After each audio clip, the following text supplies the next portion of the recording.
Welcome to the Stoic tide. Power is not gifted. It's not inherited. And it's not reserved for the loudest voice in the room. Real power is carved piece by piece through habits so sharp they cut through weakness, doubt, and distraction. You've seen it before. The person who doesn't need to shout, yet everyone leans in when they speak. The one who walks into a room and shifts the entire atmosphere without saying a word. That presence isn't luck. It's built. The Stoics taught that strength isn't about controlling the world. It's about mastering yourself so deeply that the world has no choice but to adjust to you. Power isn't something you chase. It's something you embody. So if you're tired of being overlooked, dismissed, or drained by people who shouldn't even have access to your energy, this is where it changes. Because today you're going to see the habits that separate the ordinary from the untouchable. If you value clarity, discipline, and the courage to rise above mediocrity, please subscribe. Think of it as committing to your own growth, a small vow to step closer each day to the person you were meant to become. Habit 1, control your face. Most people don't realize how much of their power leaks out in the smallest ways. It's not the big mistakes that betray you first. It's the little habits. Tapping your fingers when you're nervous, raising your eyebrows when you're unsure, or smiling too quickly just to make others feel comfortable. People don't even need you to speak before they begin writing a story about you in their minds. The truth is, we give away far more than we keep. And in a world where perception often shapes reality, mastering the face you show the world isn't vanity. It's survival. The Stoics understood this deeply. They believed that control over yourself is the foundation of freedom. Think about how many times you've walked into a room and instantly judged someone just by looking at them. Before they opened their mouth, before they proved their intelligence, you already decided if they looked confident, insecure, nervous, or dangerous. Others do the same to you. If your face betrays you with every emotion, you're not leading that moment.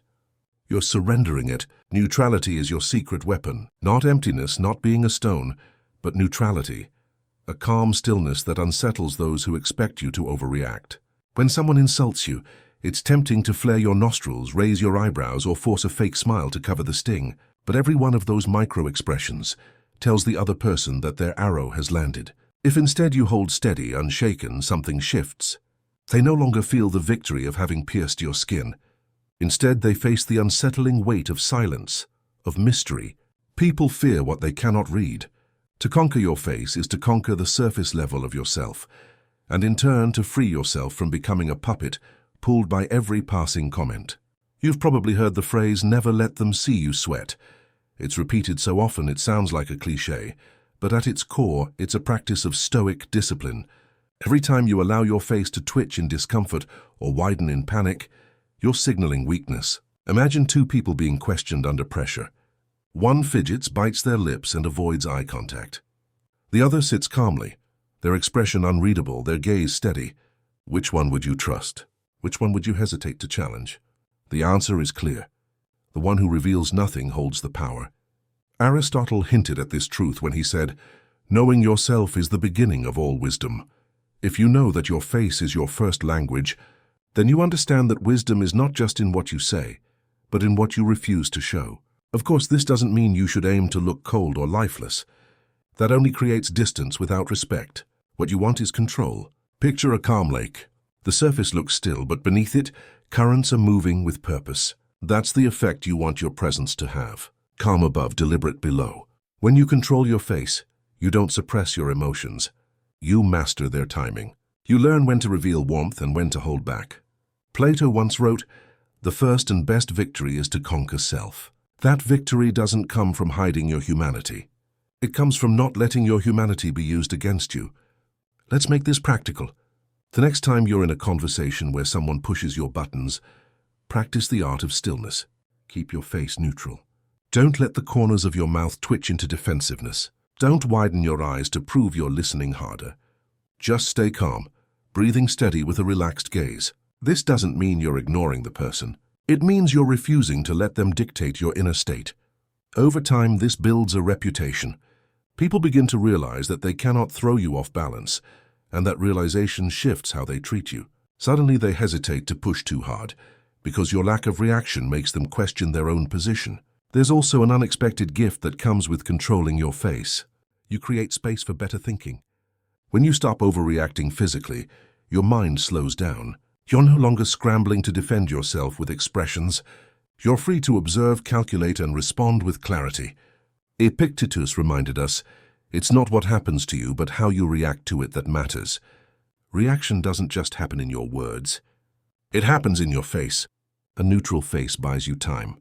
And in that time, you make better choices. Choices that reinforce strength instead of exposing weakness. Think of some of the most respected figures in history. Their power wasn't in constant outbursts or exaggerated reactions. It was in the way they carried themselves, often with silence and stillness. There's a reason statues of great philosophers and leaders are carved with calm, composed expressions. That image communicates something eternal. Strength doesn't scream, it steadies. Here's the uncomfortable truth.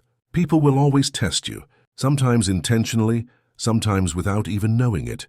A sarcastic comment, a dismissive gesture, an impatient sigh. It's all bait to see how quickly you'll reveal yourself. And if you react instantly with your face, betraying your frustration or eagerness to please, you've already lost the battle. The Stoics would tell you this. Mastery begins at the point of resistance.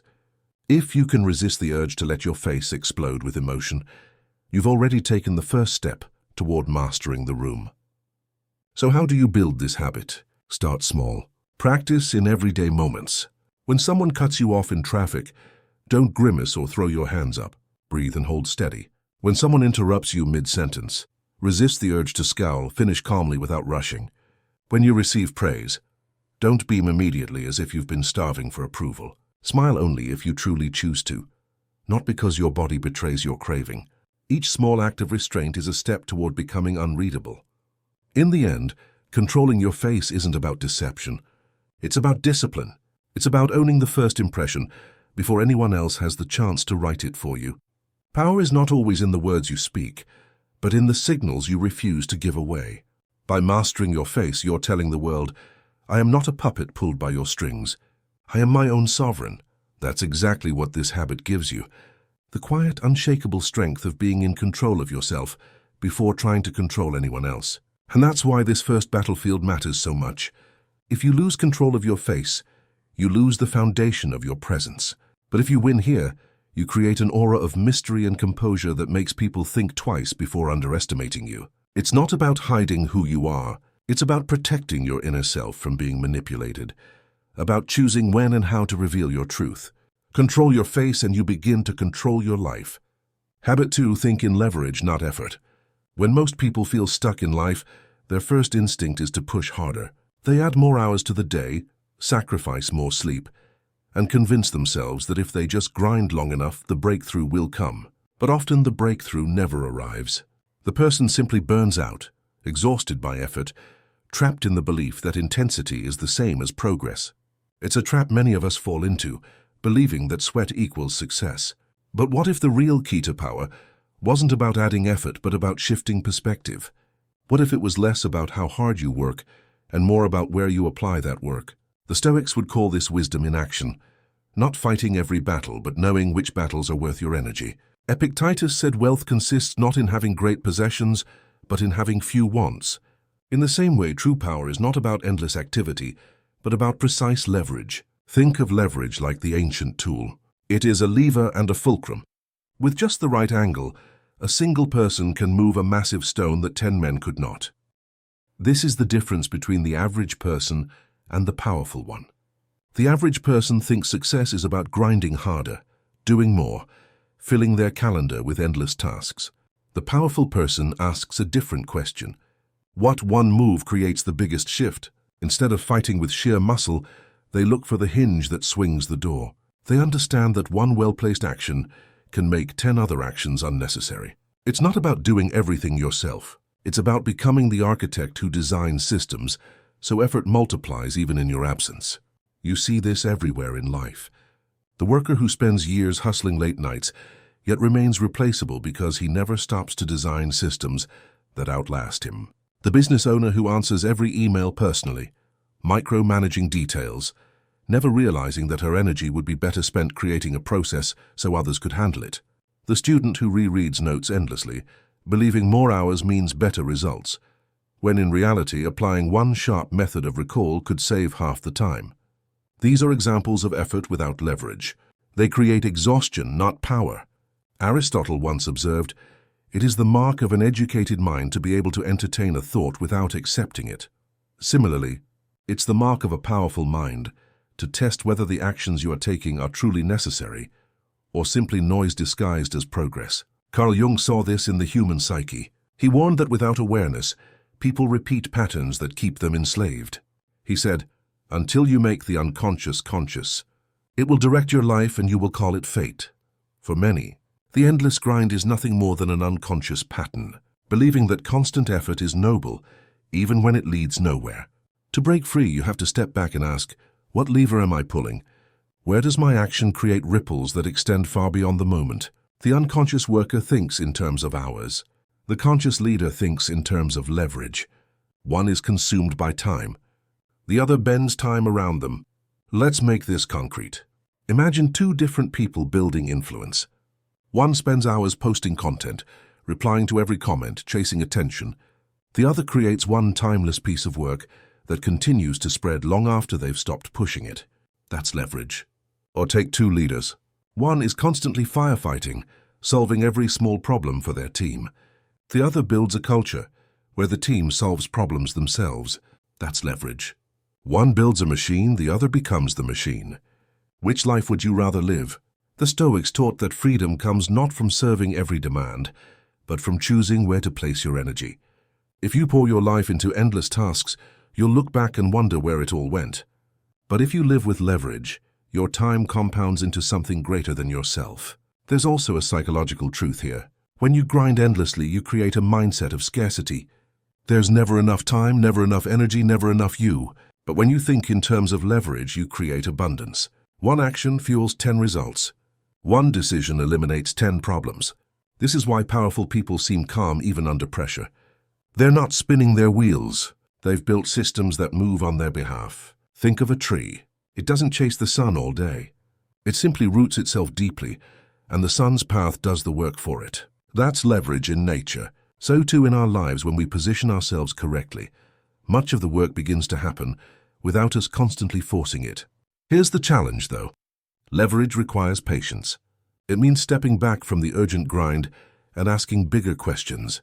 It means building habits that don't pay off immediately, but create exponential returns later. Plato said the beginning is the most important part of the work. When you choose leverage over effort, you're focusing on beginnings, on foundations that will carry the weight for years to come. This might mean automating part of your routine, delegating tasks, learning a skill that multiplies your future value, or building relationships that open doors later. These moves take time, but their payoff is far greater than simply working longer hours today. Let's be honest, effort feels good in the moment. It makes you feel productive, like you're fighting the good fight.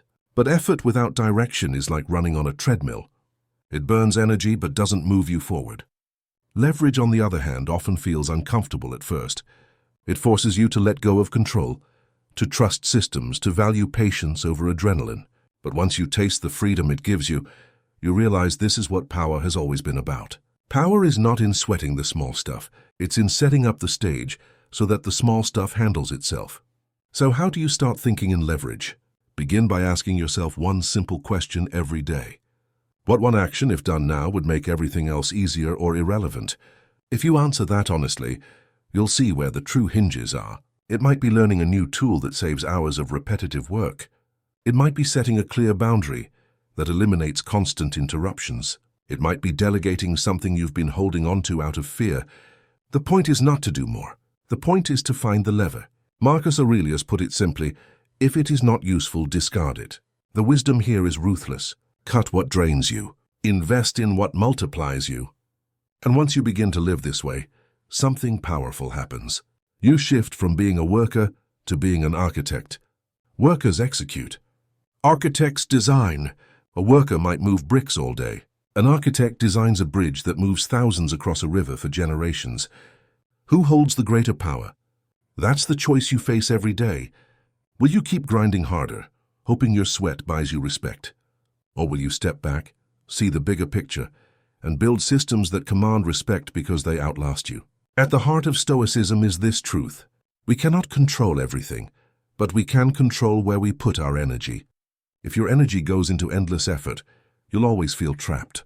If your energy goes into leverage, you'll feel free. Stop suffering under the weight of unnecessary effort. Build leverage. Choose the hinge, not the mountain, because power doesn't belong to the one who pushes the hardest. It belongs to the one who knows where to push. Habit 3: speak less, observe more. Most people don't realize how much they give away when they open their mouths. The urge to fill silence with words is strong, because silence makes us uncomfortable. We think that by talking we prove our intelligence, our presence, or our value. But often the opposite is true.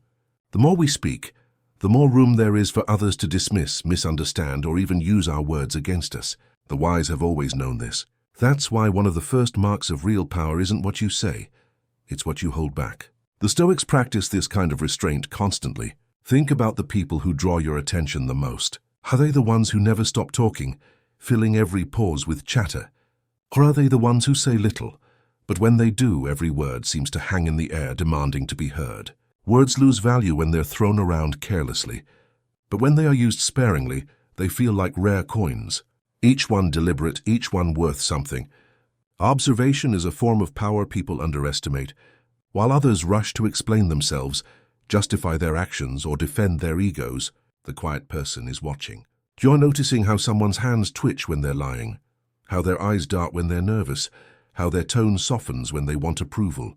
These details are invisible to the loud but crystal clear to the observant.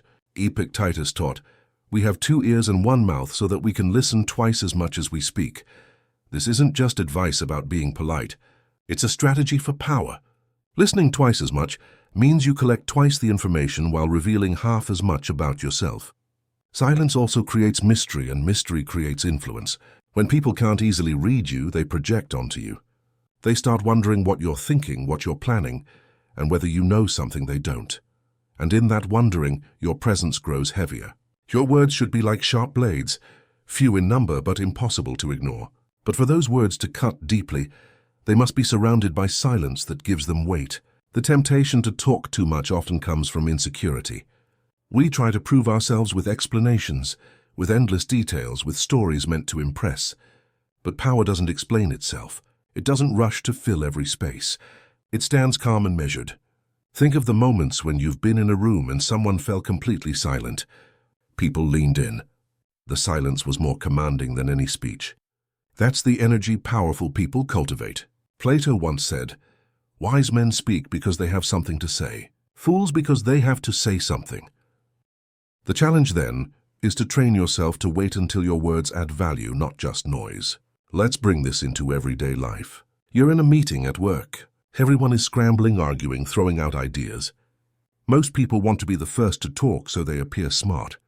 But imagine you sit back watching quietly, letting everyone else reveal their thoughts. When the room grows tired of noise, you speak one clear sentence that reframes the entire discussion. Who do you think will be remembered? The one who spoke constantly or the one who spoke with impact? Silence combined with observation builds authority because it positions you as the one who sees what others miss. Observation also trains your mind to slow down. When you stop rushing to speak, you notice patterns others overlook. The way someone always interrupts when they feel insecure. The way another avoids eye contact when they're hiding something. These small signals tell you more about reality than any speech ever could. But knowing others comes from this same principle, being present enough to see rather than rushing to respond. The quiet observer learns more in minutes than the talkative do in hours. This doesn't mean silence is always the answer. Words are powerful tools, but only when used at the right time. Think of silence as sharpening the blade and speech as the strike. If you speak all the time, your strike's dull. But if you wait, watch, and prepare, your words land with force. Another benefit of silence is that it shifts the burden of revelation onto others. People reveal themselves quickly when they're allowed to talk unchecked. In fact, the more they talk, the more they give away fears, desires, insecurities, ambitions. All you have to do is stay silent and listen. That's how negotiators gain leverage, how leaders gain respect, and how ordinary people gain insight. If you can control the impulse to talk, you remain in power while others unable to stop themselves lose it. Consider how Stoicism teaches us to value what's within our control. We cannot control how others speak, but we can control how we respond. Silence is a form of control, a refusal to hand away your composure. So how do you practice this habit in real life? Start by cutting your sentences in half. Say what needs to be said and stop there. Remove fillers, like I think, just in kind of, these words weaken your presence because they suggest uncertainty. Replace them with clarity. Also practice letting silence linger. When someone finishes speaking, don't rush to fill the pause. Wait. You'll be surprised how often people reveal more when silence stretches. It feels uncomfortable at first, but that discomfort is where power grows. Picture this. Two people debating. One interrupts constantly, their voice loud, their arguments scattered. The other listens calmly, waits, and when the noise dies down, delivers one precise statement that silences the room. Which one holds power? The answer is obvious. Power doesn't shout. It whispers at the right time.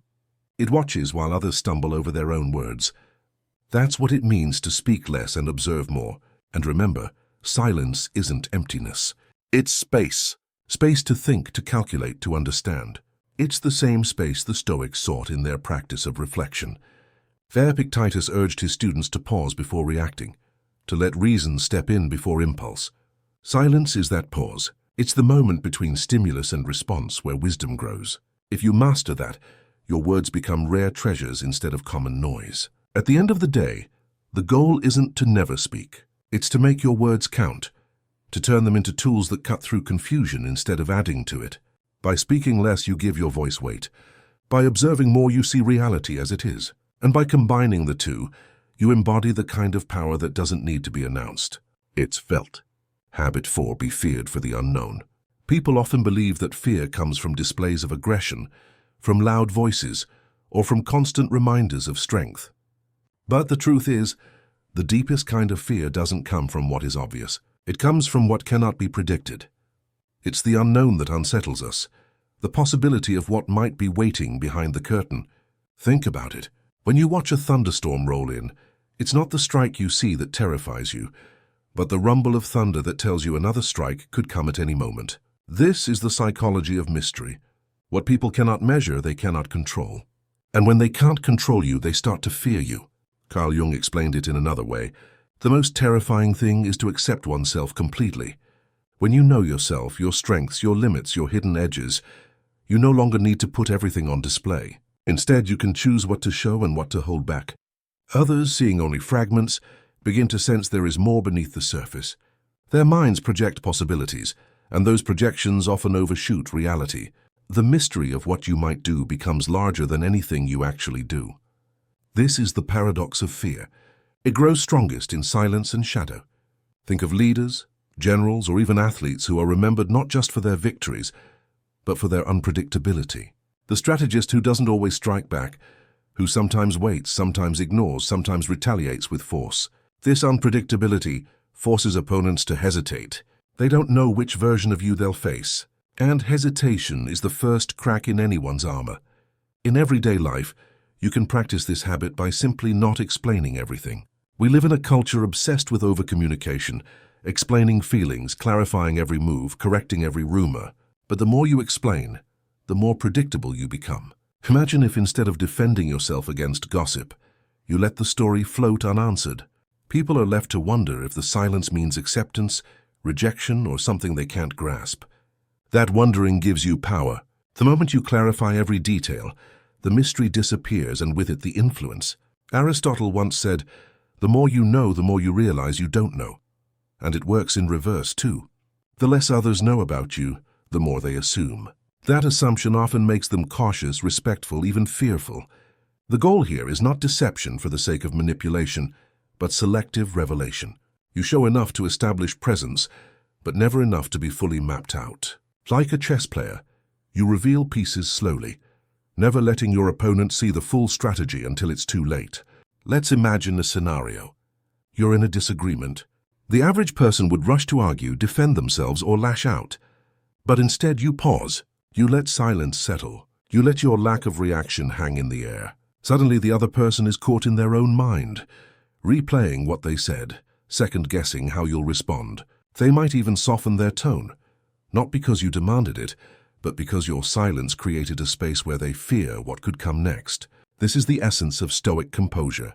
It uses stillness as a weapon, forcing others to battle their own imagination. When you hold yourself back, you create a shadow that others respect even if they can't name why.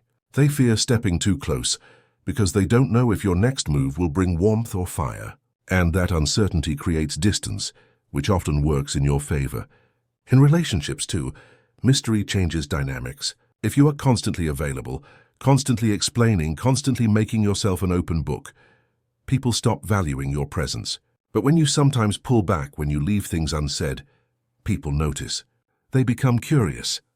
They wonder about your silence. They sense there is more beneath the surface, and that sensing keeps their respect alive. As Seneca said, it is better to be despised for simplicity than to be tormented by continual pretenses. Mystery isn't about faking. It's about simplicity, knowing when to withhold and letting that restraint build strength. Carl Jung also warned us about the dangers of transparency without boundaries. He wrote, "Knowing your own darkness is the best method for dealing with the darkness of other people. By embracing your own depths, you realize you don't owe every part of yourself to the world. You keep some things hidden, not out of shame, but out of strategy. This distance doesn't weaken connection. It strengthens it, by preventing others from thinking they have full access to you. And when people don't have full access, they tread carefully. Now, it's important to make something clear. Being feared for the unknown is not about cruelty. It's not about scaring people for pleasure or holding power just to dominate. It's about creating respect through unpredictability. Picture a lion resting in the grass. It doesn't roar at every passing sound. It doesn't chase every movement. It waits calm and quiet. And because of that calm, every creature around it is alert, cautious, careful. They don't know when or if it will strike. That's how your presence should feel. Quiet enough to keep people guessing. Strong enough that when you do act, it leaves no doubt. So how do you build this habit? Start by practicing restraint. Stop correcting every misunderstanding. Stop rushing to explain your side. Stop giving every detail of your life away. Let some things remain unsaid. Then pair that restraint with moments of decisive action. When you finally choose to act, make it sharp and clear so people realize the silence was never emptiness. It was power in reserve. Over time, this balance builds a reputation. People know you're not to be taken lightly. Not because you're loud, but because you're unpredictable. In the end, mystery is a kind of armor. It keeps people from assuming they have control over you. It forces them to respect boundaries they cannot see. Marcus Aurelius reminded himself daily to rise above noise and distraction, to live with clarity, and to remain unshaken by the world. To be feared for the unknown is simply to embody this Stoic truth. You don't need to prove everything. You only need to carry yourself in such a way that people hesitate before testing you. And here lies the paradox.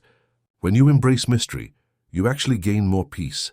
You're no longer exhausting yourself trying to explain, defend, or prove. You move quietly, let others wonder, and keep your energy for what truly matters. In this way, mystery is not just a source of fear for others. It's a source of freedom for you. Habit 5. Make yourself scarce and irreplaceable. Most of us grow up being told that availability is kindness.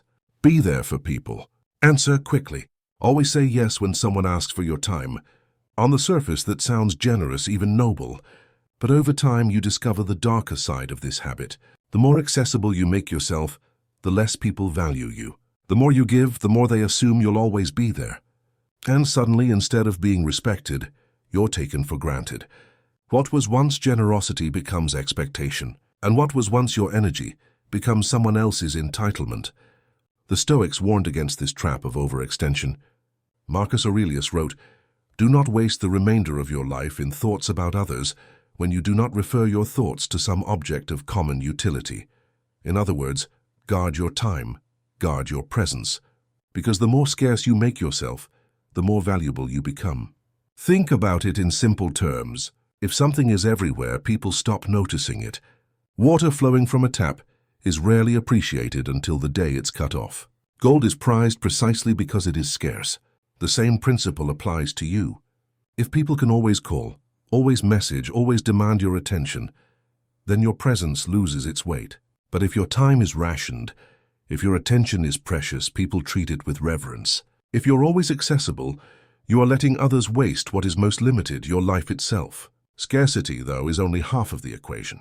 To be powerful, you must also be irreplaceable. Scarcity makes people want you. Irreplaceability makes them need you. The people who hold the most influence in life are those who cultivate a skill, a strength, or a perspective that no one else around them can replicate. Picture a workplace. One person replies to every email instantly, attends every meeting, tries to do everything for everyone. The other person guards their time but delivers something no one else can. Insights that solve problems, strategies that shape direction, or skills that no one else has mastered. When decisions are made, which one is missed if absent? Not the person who was always present but replaceable, but the one who was scarce and yet indispensable. This is the formula. Availability plus replaceability equals weakness. Scarcity plus irreplaceability equals power. The Stoics believed in self-mastery, and this is what scarcity truly is. Mastery over your own time and energy. Epictetus said, "If you want to improve, be content to be thought foolish and stupid." Sometimes guarding your time will make others think you are cold, detached, or even arrogant. But their judgment doesn't matter. What matters is your growth, your focus, your discipline. If you are always giving yourself away, you will never have enough left to sharpen your own edge. Scarcity is the courage to say no, not out of cruelty, but out of commitment to something greater. Irreplaceability, on the other hand, comes from depth. The world is full of generalists, people who dabble in everything but master nothing. Powerful people go deep. They choose one skill, one craft, one ability, and they refine it until it becomes their signature. Aristotle wrote, "We are what we repeatedly do." Excellence, then, is not an act but a habit. By pursuing excellence in one area, you separate yourself from the crowd. And once separated, you become the person others cannot imagine operating without. That's how reputations are built, and that's how power solidifies. Now, this doesn't mean you need to withdraw completely from people. Scarcity isn't about isolation. It's about being intentional. It's about deciding when to be present and when to step back. The beginning here is your boundary. You decide when to answer, when to show up, and when to hold back. When people know your presence is not guaranteed, they begin to treat it as a privilege rather than a right. Imagine this in personal relationships. If you're always available, always the first to text, always the one to bend your schedule, people subconsciously stop respecting your time. They may care about you, but they do not value your presence the same way. But when you step back, when you become a little harder to reach, people notice. They start to think before calling. They weigh their words more carefully. And when you do show up, it feels like something meaningful, not routine. This is how scarcity protects dignity and commands respect. Let's also consider the subtle psychology at play. When someone is always available, others assume they have nothing better to do. It diminishes their perceived value. But when someone is harder to reach, others assume they must be busy with important things, and so their value increases. This is why powerful people are not constantly seen in every room, at every gathering, in every conversation. They appear rarely, but when they do, people pay attention. Their presence is scarce and therefore priceless. Scarcity without value is simply absence. Scarcity paired with contribution is power. When people know that your presence brings clarity, insight, or unique ability, they crave it. When they also know that presence is limited, they revere it. This balance creates untouchability. So how can you start practicing this habit? Begin by noticing how often you give your time away without thought. Do you reply instantly to every message? Do you say yes to every request? Do you stretch yourself thin to be present everywhere? If so, start cutting back, delay responses, decline invitations that don't matter. Spend time building one skill that truly sets you apart. Remember, scarcity without substance is emptiness, but scarcity with depth is power. In the end, becoming scarce and irreplaceable is about living with intention. It's about refusing to waste yourself on constant availability and instead building depth that others cannot ignore. Scarcity makes people want you. Irreplaceability makes them need you. Combined, they make you untouchable. This is not arrogance. It's wisdom. It's the wisdom of the Stoics, who knew that to live fully, you must live deliberately, not endlessly, at the mercy of others. Habit 6. Keep allies close but controlled. Most people treat friendships and alliances as if they're sacred bonds that should never be questioned. We're told to trust unconditionally, to forgive endlessly, to always put relationships first. But life often teaches us the opposite truth. Sometimes the very people we lean on the hardest become the ones who hold us back the most. Sometimes loyalty turns into dependency, and instead of lifting us, it chains us. Power doesn't grow in dependency. Power grows in clarity. The Stoics knew this well. Think of it like this. A good ally is like a bridge. They connect you to opportunities, to insight, to strength. But if you lean too hard on that bridge without maintaining your own balance, it can collapse beneath you. That collapse can cost you everything. We've all seen the dangers of leaning too heavily on others. The colleague who always seeks validation from their boss ends up controlled by approval. The friend who depends too much on the group becomes the one no one respects. The leader who clings to allies for confidence is easily manipulated. When your allies become your leash, you are no longer in control.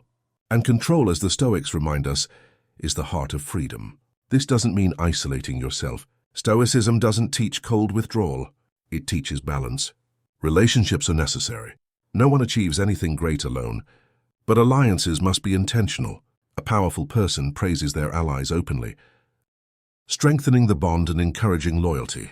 But they also observe quietly, always asking, is this alliance still serving my growth? If not, they adjust. They step back. They set boundaries. Or when necessary, they cut ties. Aristotle said, a friend to all is a friend to none. The meaning is clear. You cannot treat every relationship as sacred. You must distinguish between those who truly align with your values and those who only drain your strength. Think about history's most effective leaders. They all had allies, but they never became prisoners of them. They understood that alliances are tools for growth and stability, not permanent lifelines. The great strategist doesn't hold on to every bond forever. They keep the ones that push them forward and let go of the ones that pull them back. The beginning of any alliance, then, is clarity. Why am I connecting with this person? What value do we bring to each other? Without clarity, emotion takes over and emotion clouds judgment. The Stoics also believed in the power of detachment. Detachment doesn't mean you don't care. It means you don't cling. When you praise someone publicly, you build goodwill. When you cut ties privately, you preserve dignity. This balance keeps your reputation intact while protecting your energy. Let's take this into daily life. Imagine you have a friend who often supports you, but also drains your energy with constant negativity. The average person tolerates it endlessly, believing loyalty means never saying no. The powerful person, however, sets limits. They still support their friend, but they don't allow themselves to be dragged down. They decide when to give their time and when to step back. This is not cruelty. It's wisdom. It ensures the relationship remains useful instead of destructive. In work environments, this principle is even clearer. Leaders who give away all their trust unconditionally often end up betrayed. But those who balance trust with observation, who support their team while keeping authority intact, build respect. Their allies remain close but never in control. Powerful people understand another key truth. The fewer emotional dependencies you have, the freer you are to act. When you can walk away from an alliance without collapsing, you hold the upper hand. And because you don't lean too heavily, people respect you more. They know you choose them not because you need them, but because you want them. That choice makes your presence more meaningful. But let's not mistake strategy for coldness. Stoicism teaches virtue, justice, courage, wisdom, self-control. Real alliances are built on these virtues. A useful ally is not just someone who benefits you, but someone who helps you grow in alignment with these principles. So, how do you keep allies close but controlled?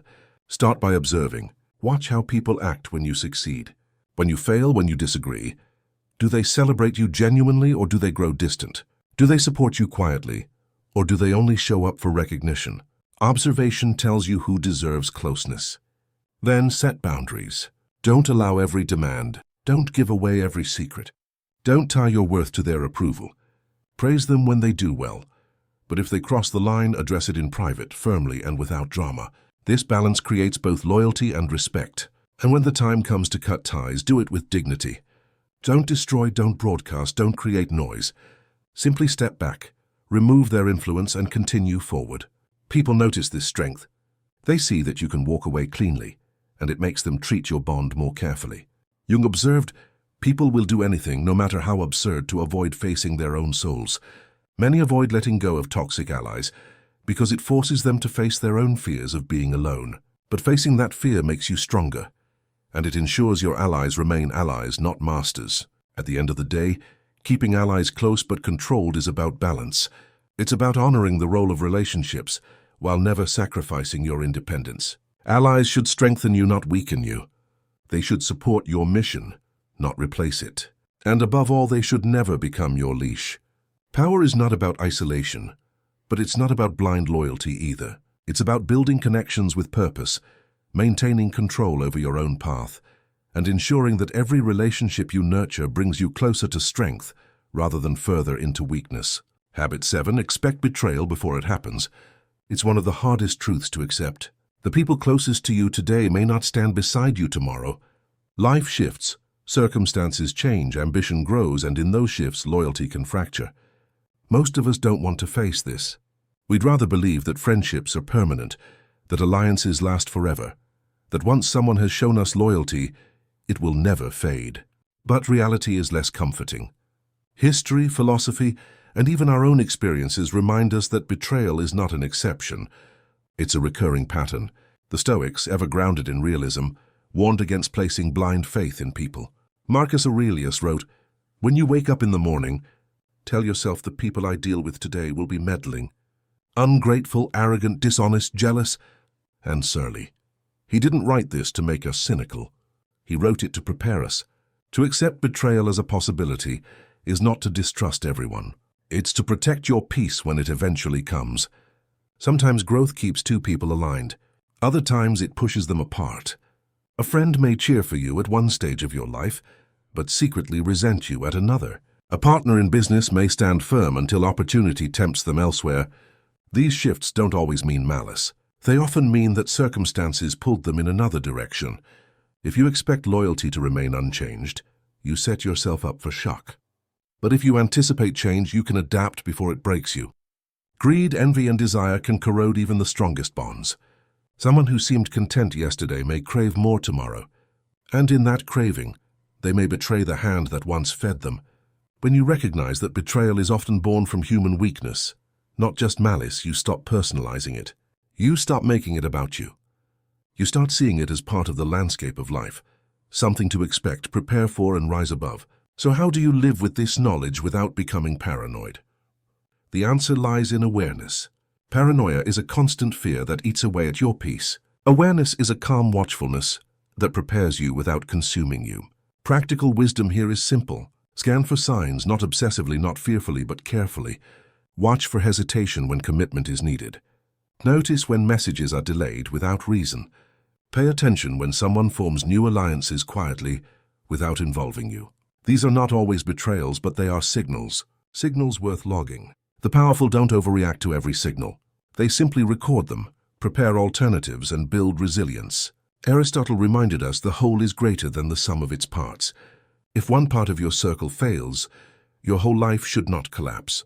That's why preparation is everything. By having alternatives, you ensure that the betrayal of one person doesn't destroy the structure you've built. Think of a general in war. He doesn't assume every ally will stay loyal until the end. He anticipates desertions, prepares fallback positions, and builds multiple supply lines. If betrayal comes, he is already 3 steps ahead. Life works the same way. Don't depend so completely on one person, one relationship, or one alliance, that losing it would leave you helpless. Diversify your trust and keep your foundation strong within yourself. There's also a deep freedom in expecting betrayal. It loosens the grip of disappointment. You stop asking how could they do this to me? And start saying, I saw this as a possibility and I'm prepared. This mindset transforms pain into resilience. The Stoics trained themselves in what they called premeditatio malorum, the premeditation of evils. They rehearsed difficulties before they arrived. They imagined loss, betrayal, failure, so that when these arrived, they were not shattered. Marcus Aurelius practiced this daily. He did not live in fear, but in readiness. You can do the same. Now let's consider what happens when betrayal actually arrives. The average person reacts with rage, with loud accusations, with endless explanations. But reaction only reveals weakness. The powerful, on the other hand, move with calm. They've already built their alternatives. They've already expected this. Their silence unsettles the betrayer more than shouting ever could. If you suffer endlessly in anticipation, you double the pain. But if you prepare, you suffer less when it comes, because you've already rehearsed your response. There's another layer to this truth. Sometimes betrayal liberates you. Sometimes the loss of false loyalty clears the space for stronger bonds. Plato believed that truth emerges when we strip away illusions. Writing. We can easily forgive a child who is afraid of the dark. The real tragedy of life is when men are afraid of the light. Betrayal shines a harsh light. It forces you to see who truly stood beside you, and who was only there for their own comfort. As painful as it feels, that light is cleansing. It removes illusions and leaves you with reality. And reality is always stronger than illusion. In your personal life, this habit of expecting betrayal teaches you to set healthy boundaries. You stop giving away too much of yourself too quickly. You stop tying your worth to someone else's loyalty. You build your confidence on your own foundation. Imagine this in practice. You're building a business with a partner. Instead of trusting blindly, you document agreements. You prepare exit plans. You build systems that survive even if the partnership ends, or in friendships, instead of expecting people to always remain the same. You accept that growth may pull you apart. You cherish the bond while it lasts, but prepare for the day it may not. This doesn't make you cold. It makes you wise. You love fully but without illusion. You connect deeply but without chains. In the end, expecting betrayal before it happens is not about suspicion. It's about preparation. It's about protecting your inner world from being shattered when outer relationships falter. So ask yourself, are you preparing for the possibility of betrayal, or are you pretending it will never come? Because if you're unprepared, betrayal can break you. But if you expect it, if you've built resilience, it becomes just another event, a setback, not a collapse. The Stoics remind us that strength is not about avoiding hardship, but about meeting it with composure. Expect betrayal, prepare for it, and you'll find that when it comes, you're not the victim of it. You're already beyond it. Habit 8. React slow, strike clean. One of the hardest things for most people to control is their first reaction. An insult stings, and the words fly out before you've even thought about them. A provocation cuts, and your body surges with adrenaline, demanding you fight back instantly. We live in a culture that almost encourages this. Clap back. Don't let anyone disrespect you. Always defend yourself. But here's the uncomfortable truth. The person who reacts quickly almost always loses. Why? Because when you react instantly, you're not thinking. You're being controlled. The person who provoked you owns your emotions. And in that moment, they own you. The Stoics understood this trap well. When you learn to pause, something remarkable happens. You step out of the grip of impulse and into the space of choice. The weak let others dictate their tone, their energy, and their peace. The strong slow everything down. They let silence do the heavy lifting while they gather themselves. And when the time comes to respond, it's not noise, it's precision. Carl Jung explored this idea through the lens of the psyche. He said, everything that irritates us about others can lead us to an understanding of ourselves. Your quick reactions often reveal more about you than about the one who provoked you. That sharp comment that cuts so deeply. It wouldn't sting if it didn't touch something raw inside you. The instant anger that boils up, it tells you where your ego is fragile. By reacting slowly, you give yourself the chance to examine that irritation instead of broadcasting it. You turn an insult into information. You transform provocation into insight. And in doing so, you rob your enemy of power. Think about the image of a swordmaster. A beginner swings wildly, every emotion written on their face, every strike uncontrolled. But the master, he stands still, calm, silent. His blade doesn't flinch at every movement. He waits, he studies, and then with one swift, precise strike, he ends the fight. That's the difference between weakness and strength, between overreaction and control. Control yourself and you control the outcome. Lose yourself and you hand victory to the other side. We see this play out in everyday life. Someone cuts you off in traffic, and your instinct is to shout, to slam the horn. But what does that change? Nothing. You give them your peace, your energy, and maybe even your safety. A colleague undermines you in a meeting, and your urge is to argue immediately to prove yourself.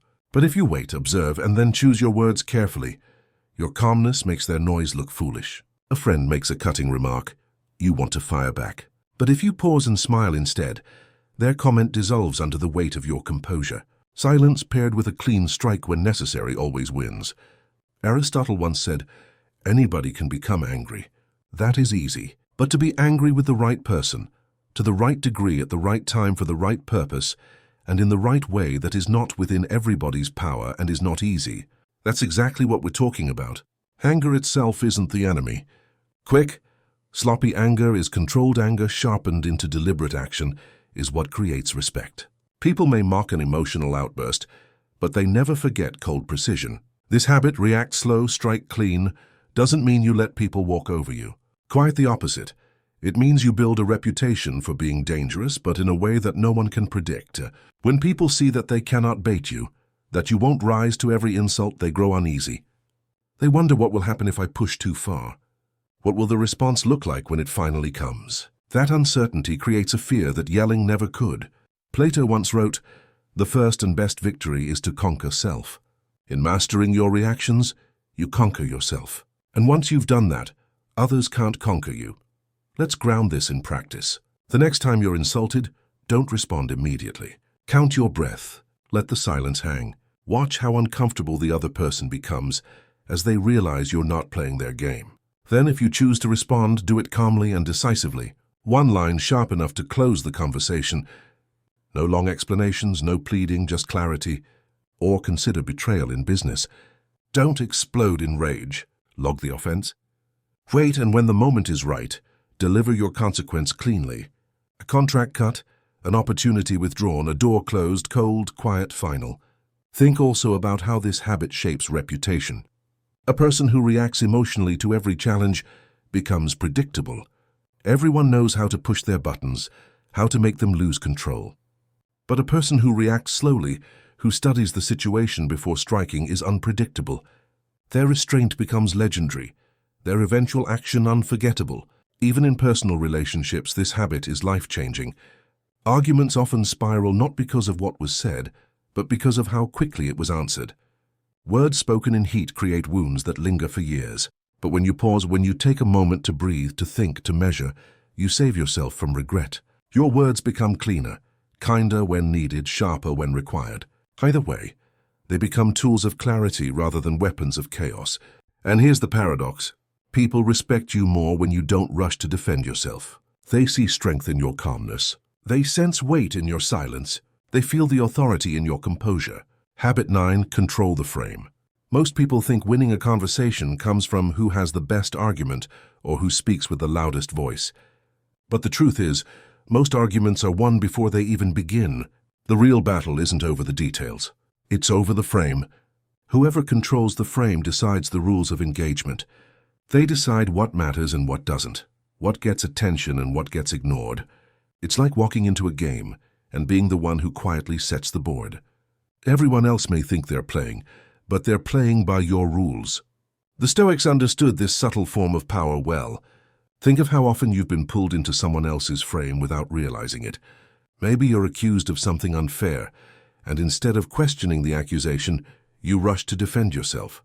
At that moment, the other person already won. They set the frame that you're guilty and must explain. Or maybe someone asks you a loaded question, and you answer it directly only to realize later that by answering you validated their assumptions. Power comes from stepping back, pausing, and asking yourself, whose frame am I in right now? And more importantly, how can I shift it back to mine? Most people unconsciously accept whatever frame is given to them. They get dragged into debates that don't matter, defending points that weaken them, wasting energy where none is needed. But once you become conscious of the frame, you can redirect it. Instead of answering accusations, you can reframe the issue. That's not the real question here. The real question is this.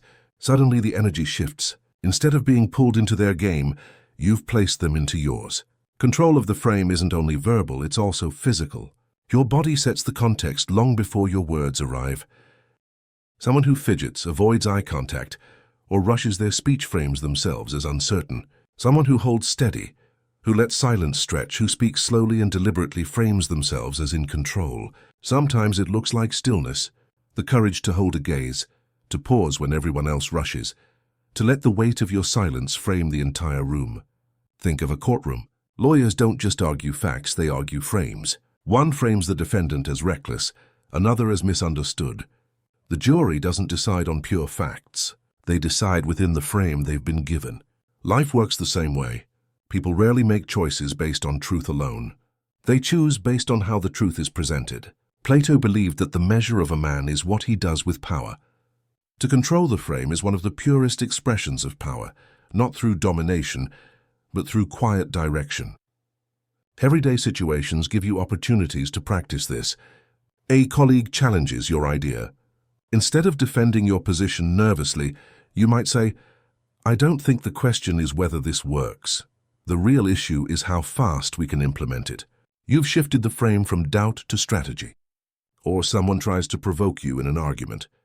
Instead of responding emotionally, you say calmly, "That's not what this conversation is about." Instantly, you've pulled the energy away from their chaos and back into your clarity. Another piece of this habit is pace. The person who controls the tempo controls the room. If you rush, you signal weakness. If you slow down, you set the rhythm. Aristotle said, "Patience is bitter, but its fruit is sweet." When you slow your pace, when you let the room adjust to you, you're not just buying time. You're subtly teaching others to move at your speed. That alone shifts the frame in your favor. But controlling the frame doesn't mean being manipulative for the sake of manipulation. Stoicism teaches virtue, justice, wisdom, courage, and temperance. These are the anchors for how you use the frame. You don't twist reality to deceive. You frame reality to bring clarity. Let's not forget the role of silence. Silence is one of the strongest frames of all. When you don't rush to respond, when you let words hang in the air, people lean into the silence searching for meaning. They start to fill in the blanks themselves. That's when mystery works in your favor. Silence is not emptiness, it's presence. It frames you as someone who doesn't need noise to be powerful. Consider the opposite. When someone loses control of the frame, they argue endlessly. They raise their voice. They let their emotions dictate the conversation. The more they shout, the weaker they look. The frame slips from their hands. People remember not the logic of their words, but the desperation of their delivery. Meanwhile, the quiet one, the one who redefined the issue and spoke calmly, becomes the authority in the room. This is why controlling the frame is often about less, not more. Less talking, less defending, more redirecting, more stillness. So how do you train this habit? Start small. The next time you're drawn into an argument, pause before you answer. Ask yourself, what is the frame here? Do I need to accept it or can I shift it? Practice redirecting with simple phrases. That's not the point.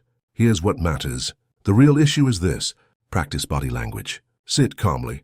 Hold eye contact. Let your tone drop rather than rise. These subtle cues speak louder than any shouted words.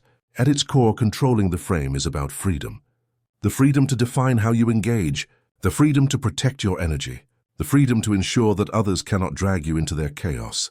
Marcus Aurelius practiced this daily in his meditations, returning again and again to perspective. Perspective is the ultimate frame. If you set it yourself, no one else can steal it. In the end, power isn't about shouting the loudest. It's about quietly shaping the space so that everyone else follows your rhythm. The person who controls the frame wins before the argument even begins. They don't waste energy proving themselves. They don't get lost in noise. They set the context, and the context shapes the outcome. That's why when you learn to control the frame, you stop fighting for influence. You become the influence. Habit 10. Operate in shadows, reward in public. Most people have the urge to broadcast every move they make. They share their goals before they've taken the first step. They announce their plans before they've proven themselves. In the modern world, it's almost expected. You have to show what you're doing, prove you're working. Let everyone know how busy you are. But here's the problem. When you expose your strategies too soon, you weaken them. You invite interference, criticism, and sometimes even sabotage. Power doesn't move in the open. Power builds quietly like roots spreading under the soil. The Stoics understood this deeply.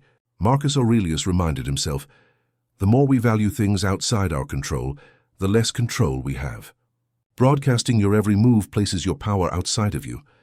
Operating in shadows keeps it where it belongs, within your hands.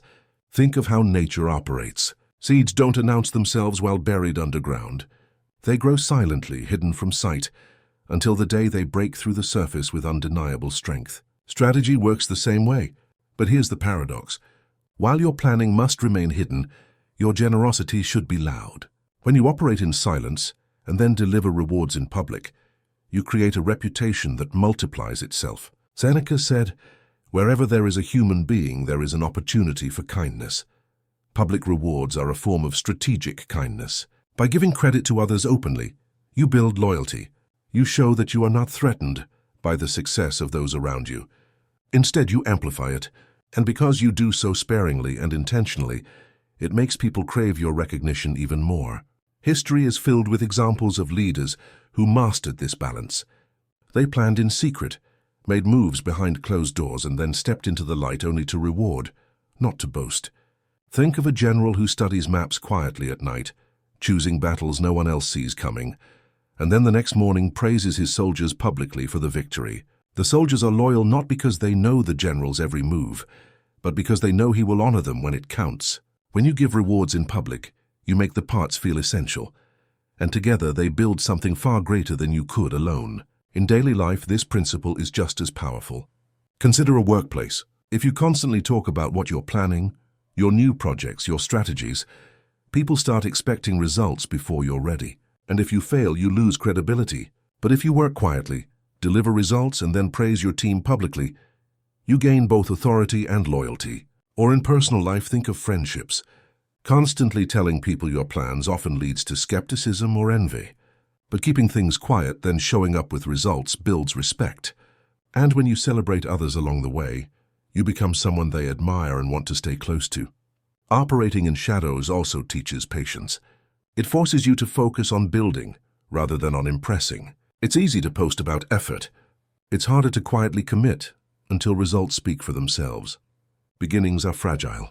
If you expose them too early, they can be crushed under doubt and scrutiny. But when guarded in silence, they gain strength until they can stand on their own. Protect your beginnings, let them grow in darkness, and reveal them only when they're ready to thrive in light. And then when you do step into the light, don't use it to glorify yourself. Use it to glorify others. Public rewards are powerful because they shape reputation.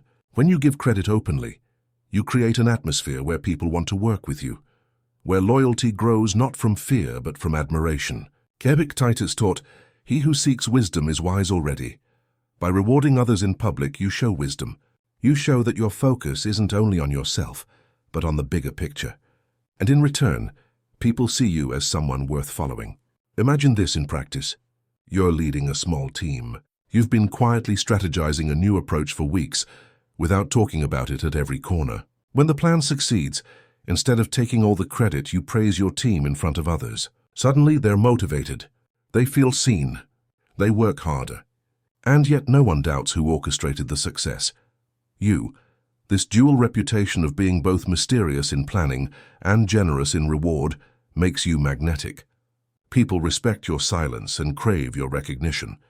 Seneca warned us about the danger of seeking approval too quickly. It is not the man who has too little, but the man who craves more that is poor. Broadcasting your strategies is often just craving approval before it's earned. The Stoic way is different. Work in stillness, let your actions prove themselves, and let recognition flow outward, not inward. In that balance, you become untouchable. Even body language reflects this habit. When you sit quietly in meetings observing while others scramble to showcase their ideas, you frame yourself as someone who sees more than they say. Then when you finally speak, you elevate others. Your silence makes your words powerful, and your generosity makes them loyal. That combination builds a reputation that no one can easily challenge. So how do you build this habit? First, practice restraint. Resist the urge to share your plans too early. Let your results do the speaking. Second, practice observation. Learn to build in silence, to notice details others overlook while they're busy announcing themselves.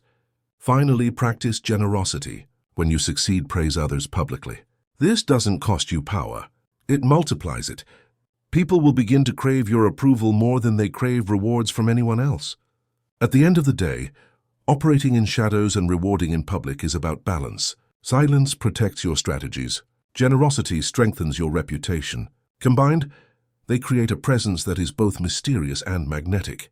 Habit 11. Reinvent quietly. Most people love to announce their changes before they've even taken the first step. They'll post about a new habit, a new lifestyle, or a new identity long before the work is done. It gives them the satisfaction of being seen as someone who is changing, even if the change itself never comes.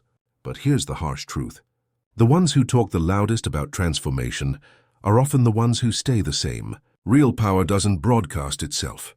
Real transformation happens in silence where no one is watching. The Stoics knew this well. The weak plateau because they mistake attention for growth. They think that by announcing their intentions, they've already achieved something.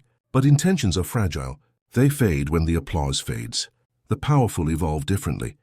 They sharpen themselves behind closed doors, away from noise and eyes. They change not because they want validation, but because they want mastery. Seneca captured this truth when he said, "Don't explain your philosophy, embody it. The world doesn't need to hear about your reinvention. It needs to feel it when you walk into the room transformed." Carl Jung offered a psychological lens to this process. He said, "Who looks outside dreams. Who looks inside awakes." Reinvention is not about what others see. It's about what you face within yourself. That quiet battle where you confront your own fears, your laziness, your ego. That's where real growth is forged. If you win there, you don't need to announce anything. By the time you step back into the world, the results speak louder than words ever could. People who knew you before will look twice, wondering when the shift happened. The mystery makes the transformation even more powerful. Think of how nature evolves. The caterpillar doesn't tell the world it's building a cocoon. It withdraws, disappears into silence, and transforms in darkness. When it returns, it is unrecognizable. That's how powerful reinvention works, quietly, slowly, away from distractions. The Stoic practice of solitude mirrors this. Epictetus urged his students to withdraw often into themselves, not to escape the world, but to prepare for it. In solitude, they refined their character so that when they returned, they carried an inner strength that no applause could give and no criticism could take away. Too many people sabotage themselves by announcing change too soon. They declare, "I'm going to lose weight. I'm going to start a business.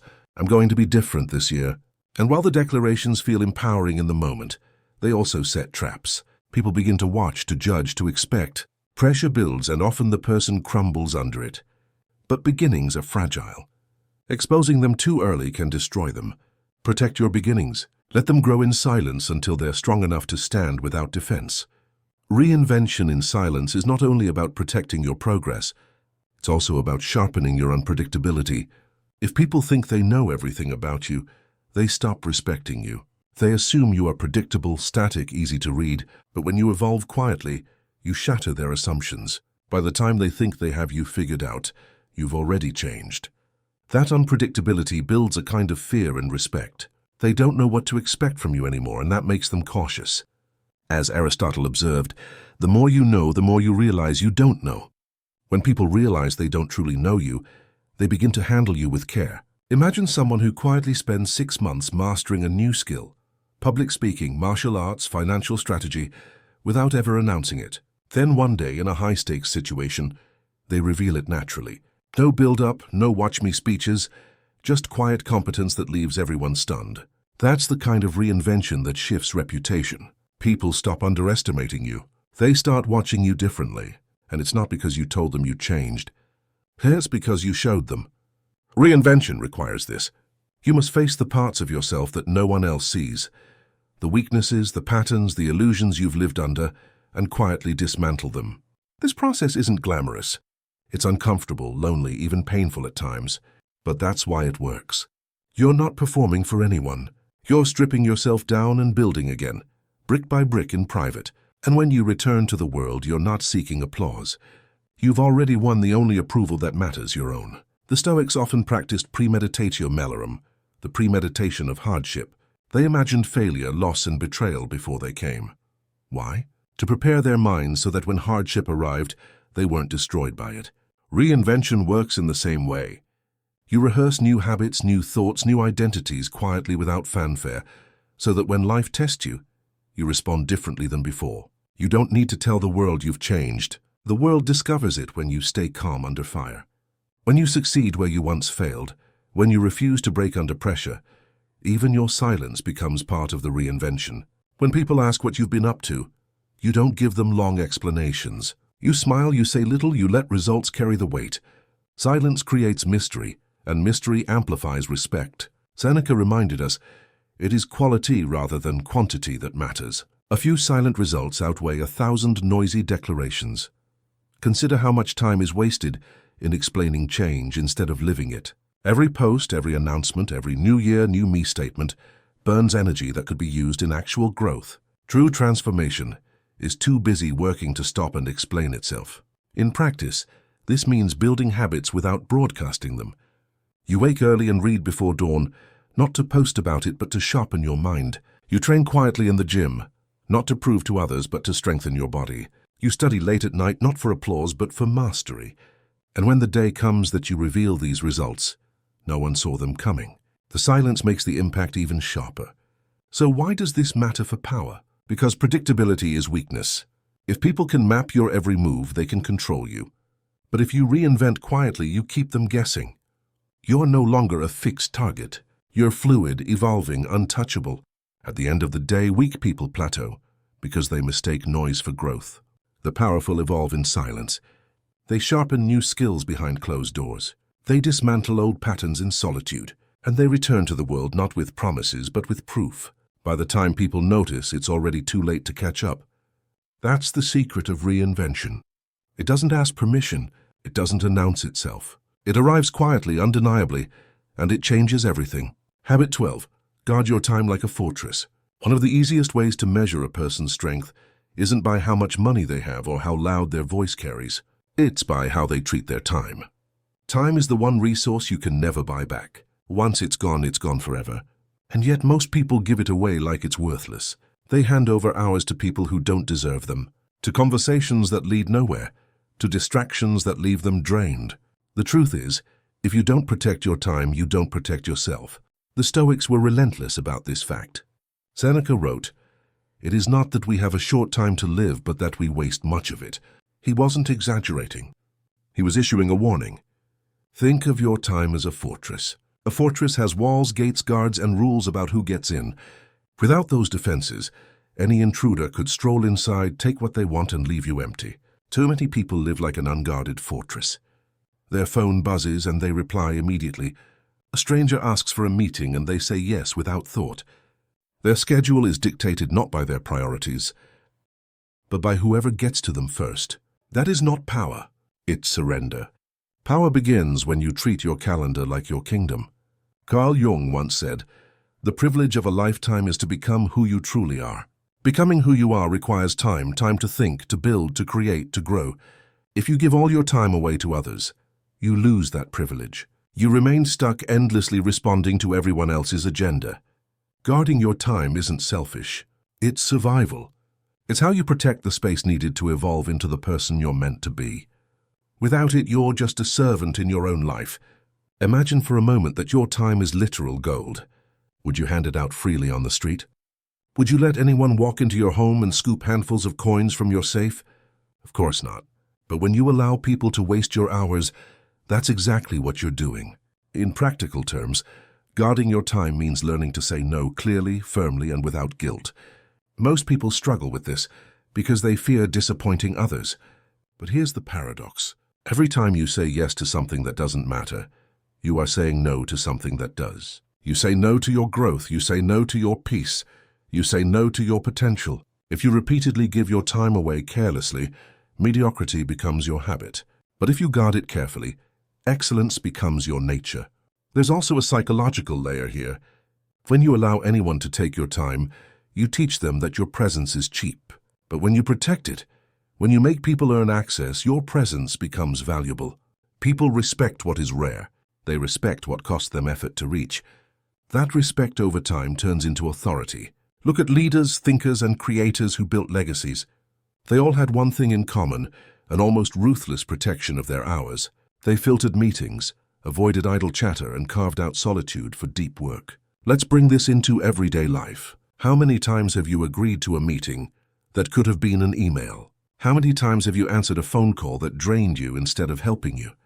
How many times have you let notifications scatter your focus until the day slipped away? These little leaks don't seem like much, but over years they amount to a lifetime wasted. A powerful person doesn't let these leaks continue. They seal them one by one until their schedule is theirs again. Track how you spend your hours. Notice where they go. You may be shocked at how little is spent on what actually matters. Then begin filtering. Not every invitation deserves a yes. Not every message deserves an instant reply. Not every problem deserves your energy. Set boundaries. People will push back at first. They're used to easy access. But once they realize your time is no longer free, they'll adapt. Seneca warned, "If you do not set limits on your time, others will." And he was right. People will always try to use your time for their benefit.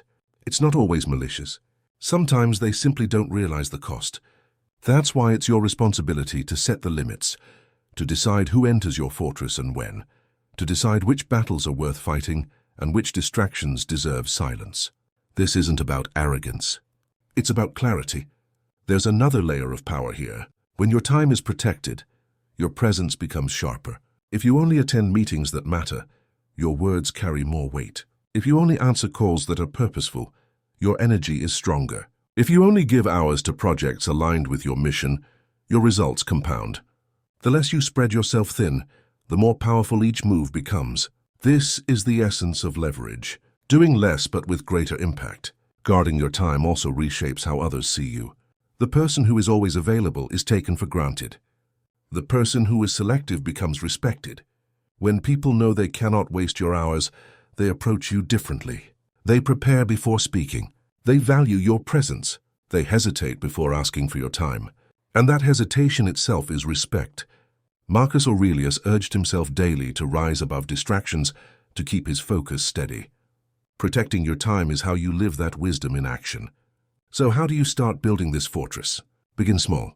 Delay responses. Turn off unnecessary notifications. Schedule blocks of uninterrupted focus and treat them as sacred. Say no more often, not with excuses, but with clarity. That doesn't fit my priorities right now. Over time, these practices create walls around your time. Walls that keep out what is trivial and make space for what is essential. At the heart of Stoicism is the principle of control. Focus on what you can control and release the rest. You cannot control the passage of time, but you can control how you spend it. And in that choice lies your freedom. Guard your time like a fortress, because it is your most valuable possession. If you let anyone stroll in, you surrender your kingdom. But if you protect it, if you treat each hour like gold, you build a life that others can only admire from outside the walls. Habit 13. Turn emotions into weapons. Most people believe power comes from suppressing emotion, from pretending not to feel. They think strength is about being cold, unshaken, untouched by anything life throws at them. But the truth is far more complex. Powerful people don't escape emotion. They embrace it. They feel the sting of anger, the heaviness of guilt, the ache of disappointment, the heat of shame. They feel it all, often more deeply than others. But the difference is simple. They don't let those emotions control them. They turn them into tools, into fuel, into weapons sharper than any sword. Anger is the easiest example. For most people, anger leads to outbursts. Shouting, snapping, reacting without thought. But anger, when held and shaped, becomes focus. It's the fire that pushes you to work harder, to prove doubters wrong, to stay disciplined when comfort tempts you. Carl Jung offered deep insight into this process. He said, "Everything that irritates us about others can lead us to an understanding of ourselves.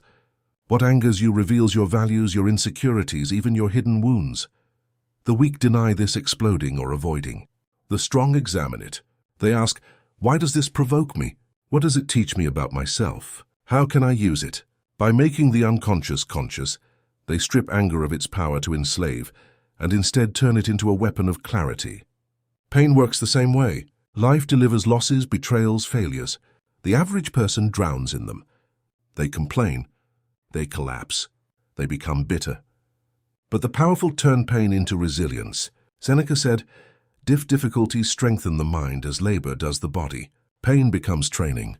Every setback becomes weight added to the barbell of the soul. And just like the body grows stronger by lifting heavier loads, the mind grows sharper by carrying heavier trials. What breaks others builds them. Not because they enjoy pain, but because they know pain is a tool. Shame and guilt are emotions most people try to bury. They deny them, or they let them rot into self-hatred. But the powerful don't waste these feelings. They use them as reminders of where they went wrong, as lessons carved deep into memory. Shame can become that beginning if you let it guide you instead of consume you. Guilt becomes accountability. These emotions sting for a reason. They push you toward correction. Weakness lies in hiding from them. Strength lies in facing them and saying, I will not make that mistake again. Think of how a blade is forged.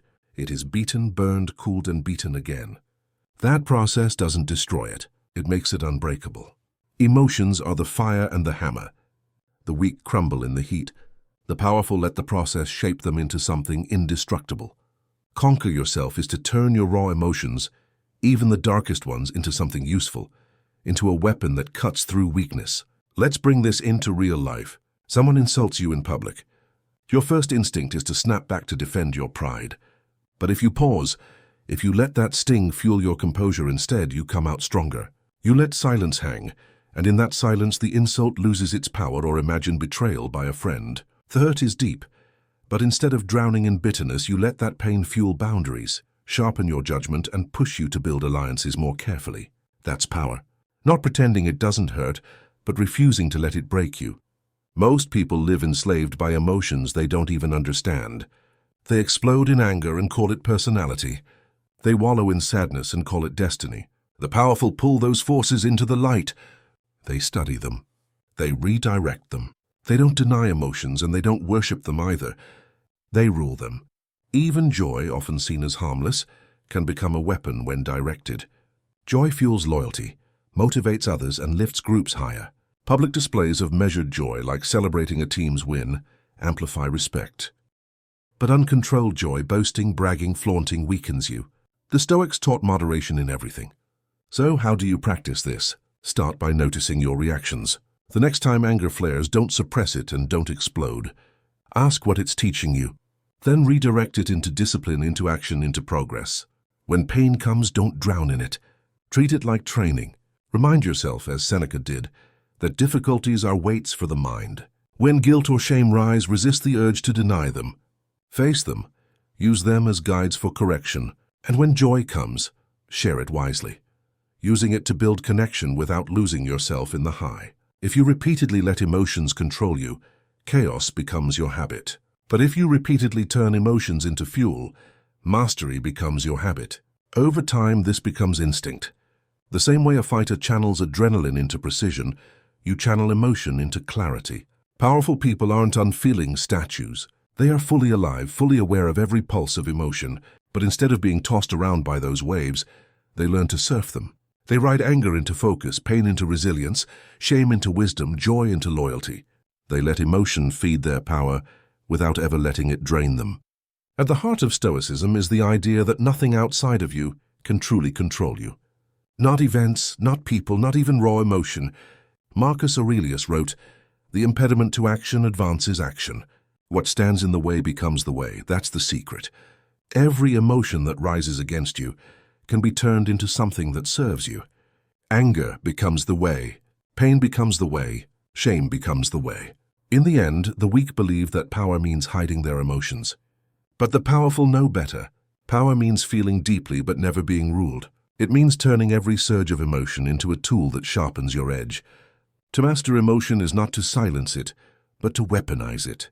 And when you can do that, nothing, no insult, no betrayal, no storm inside or outside can shake your foundation.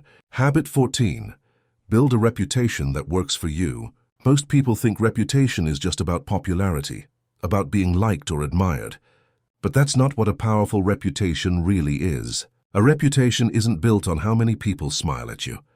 It's built on what people say when you're not in the room. It's built on the stories, the whispers, the echoes that carry long after you've left. And the truth is, if you don't deliberately shape your reputation, others will shape it for you. That's why the wise and the powerful guard their reputation as carefully as their own life. Marcus Aurelius wrote, "If it is not right, do not do it. If it is not true, do not say it." Your reputation begins with this, aligning your actions and your words with what you want to be remembered for. Because once you do, the echo works in your favor. The power of a strong reputation is that it enforces itself. You don't have to argue every small point or defend every minor boundary. One decisive action remembered widely carries more force than 100 small explanations. Seneca once said, "A sword never kills anybody. It is a tool in the killer's hand." Reputation works the same way. It's a tool, silent but sharp. You don't have to draw it constantly. People remember what happened the last time someone tested you, and that memory shapes their behavior before they ever try again. Think about history. Leaders who understood reputation didn't waste time correcting every insult or defending every rumor. They took one clear stand: delivered one decisive action and let it echo. The echo did the work.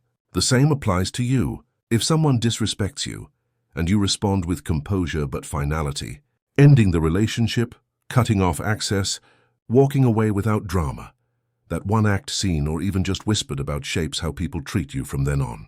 Your decisive acts, not your endless words, define that measure. In everyday life, reputation is often underestimated. Think about a workplace. If you're known as the person who always says yes, people will keep piling on work, expecting you to carry it. But if you establish early that you don't tolerate unnecessary tasks, people think twice before dumping them on you. Or in relationships, if you're known as someone who forgives endlessly without consequence, you'll be tested again and again. But if you make it clear once firmly and calmly that betrayal means distance, you won't have to repeat yourself. The reputation enforces the boundary. Reputation also ties directly to predictability and unpredictability. If people know you tolerate weakness, they exploit it. If they know you respond inconsistently, they gamble with your patience. But if they know you are decisive, that one firm act is enough to change everything, they treat you with caution. When people realize they don't fully know what you'll do, but they do know the cost of disrespect, they respect you. That's how a reputation both precedes and protects you. Building a reputation requires that you face your own shadows. If you act inconsistently, if you punish one person and let another slide because of favoritism, your reputation weakens. But if you align your actions with principles, even when it's uncomfortable, people notice. They may not like it in the moment, but they'll respect it in the long run. Let's take an example. Imagine someone lies about you. The weak response is to argue with everyone, to explain, to beg people to see the truth. The strong response is to act once, cut off the liar, state your boundary, and then move on without another word. Over time, people will remember not the noise of explanations, but the silence of your certainty. And that silence, that refusal to play their game, becomes your reputation. Seneca reminded us, "He who is brave is free." The bravery to act once clearly frees you from endless battles. Reputation is also tied to consistency. If you punish disloyalty once but tolerate it later, people stop taking you seriously. But if your actions are consistent, your reputation becomes a shield. You don't have to keep proving yourself. Others prove it for you, whispering your standards wherever you go. The Stoics also understood the value of detachment in shaping reputation. If you're obsessed with being liked, your reputation becomes weak. People sense the desperation and they exploit it. But if your focus is on being respected, not liked, your reputation becomes strong. Respect is rooted in boundaries, in decisive action, in principles that don't shift with every breeze. The psychological impact of reputation is powerful. People edit themselves before they approach you. They hesitate before asking too much. They treat you with caution, even reverence, because they know what you stand for. Jung explained this as the collective unconscious, the way shared beliefs spread invisibly. Your reputation becomes part of that. You no longer have to remind people of your standards. They remind each other. That is the mark of real power. So how do you build this kind of reputation? Start by being clear about your principles. Decide what you will never tolerate and live by that. Then when someone tests you, act decisively once. No drama, no noise, just a clean response. Protect your consistency. Don't enforce boundaries daily with nagging or constant corrections. Let the decisive act echo, and most importantly, let your actions align with your words. Plato said, "We can easily forgive a child who is afraid of the dark." The real tragedy of life is when men are afraid of the light. Don't be afraid to let the light of your principles guide you, even if it means losing some comfort. At the end of the day, reputation is the shadow you cast. You don't control every whisper, every story, every perspective, but you do control the actions that create them. Build a reputation that speaks before you do, that warns before you arrive, that commands before you utter a word. When people say he doesn't tolerate that, or she cuts people off cold, that's not gossip. That's your shield. And when your reputation works for you, you don't have to fight for respect every day. Respect walks in the room with you. Habit 15, evolve without warning. Most people crave recognition for every little step they take. They start a new habit and immediately tell the world. They set a goal and broadcast it to anyone who will listen. It gives them validation before they've even accomplished anything. But here's the truth. The more you announce, the more predictable you become. And predictability is weakness. Power doesn't move in straight lines, where everyone can see what's coming. Real power evolves quietly without warning. By the time people notice you've changed, it's already too late for them to catch up. Beginnings are fragile. If you expose them too early, they can be crushed by doubt, envy, or sabotage. But when you nurture them in silence, you give them room to grow strong roots before anyone can interfere. Think of the tree. It doesn't ask permission to grow. It doesn't announce its roots spreading underground. It evolves unseen until one day it towers above everything else. Your growth should follow the same law of nature, quiet, steady, undeniable. Most people repeat the same patterns endlessly because they don't question them. They stay predictable, trapped in routines that everyone can see coming. But when you begin evolving internally, questioning your patterns, reshaping your unconscious drives, you start breaking free. You don't need to announce it. By the time people realize you've shifted, you're already living on another level. And because they can't predict you anymore, they can't control you. Consider how fighters train. The amateur boasts about every workout, every sparring session, showing their moves online for validation. But the true warrior trains in silence. They refine their craft unseen, studying, adapting, sharpening skills no one knows they have. Then, when the fight comes, their opponent faces someone entirely different from the person they thought they knew. The unpredictability itself becomes a weapon. Seneca wrote, "The man who has anticipated the coming of troubles takes away their power when they arrive." By evolving in silence, you anticipate how others will try to challenge you, and you remove their advantage before they even strike. In everyday life, this habit is just as powerful. Think about the friend who suddenly shows up after months of quiet, with a new skill, a new discipline, a new strength you didn't expect. That transformation commands respect. It makes people pause, reevaluate, and treat them differently. Compare that to the person who announces their new journey every few weeks, but never follows through. One earns admiration, the other becomes background noise. There's also a psychological advantage in being unreadable. People try to control what they can predict. If they know how you'll react, they can push your buttons. If they know your plans, they can prepare against them. But if you're constantly evolving, new habits, new skills, new perspectives, they can't anticipate you. That uncertainty forces them into caution. When others realize they don't truly know you, even if they think they do, they hesitate. That hesitation is power. Accepting yourself doesn't mean staying static. It means facing your shadows and continuing to grow despite them. When you evolve without warning, you refuse to be locked into an image of who you used to be. You shed your skin quietly, leaving others grasping at ghosts while you've already become someone new. That transformation done silently keeps you untouchable. Think about how this looks in practice. Instead of announcing that you're getting healthier, you quietly build the routine. You train. You eat differently. You sharpen discipline. Months later, people notice not because you told them, but because the results walk into the room with you. Instead of declaring that you're changing careers, you study, prepare, and move silently until the switch is already made. Then, while others are still processing your old self, you've already mastered a new role. Each time you evolve without warning, you gain ground before anyone else can adjust. Marcus Aurelius reminded himself, "Be like the rock against which the surf crashes. It stands firm and tames the fury of the water around it." To evolve without warning is to be that rock steady in silence, unmoved by the crashing noise of others. The world can speculate, criticize, or assume, but it doesn't matter. Your growth doesn't ask for their approval. It reveals itself only when it's undeniable. This habit also protects you from envy. When you announce every move, you invite jealousy and resistance. People may not want you to succeed, and they may try to sabotage you before you've gained strength. But when you move quietly, envy has no target. By the time they notice your success, it's too late. The work is done, the results are real, and the shift is permanent. Announcing every step wastes energy you could have used to actually grow. Silence saves that energy. It funnels it into transformation instead of performance. The powerful don't spend time convincing others they're changing. They change, and the results are louder than any declaration could ever be. So how do you start evolving without warning? Begin with restraint. Resist the urge to tell people your next step.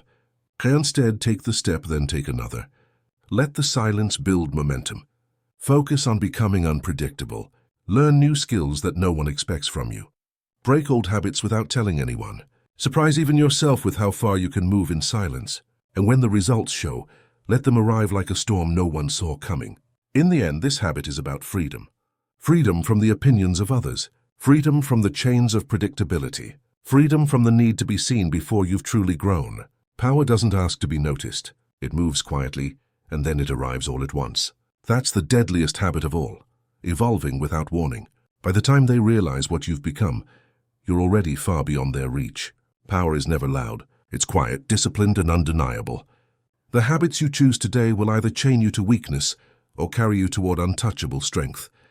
Remember, your presence speaks before you do, and every decision shapes the legend you leave behind. If you found this valuable, then please hit the like button and subscribe my channel for more videos upcoming.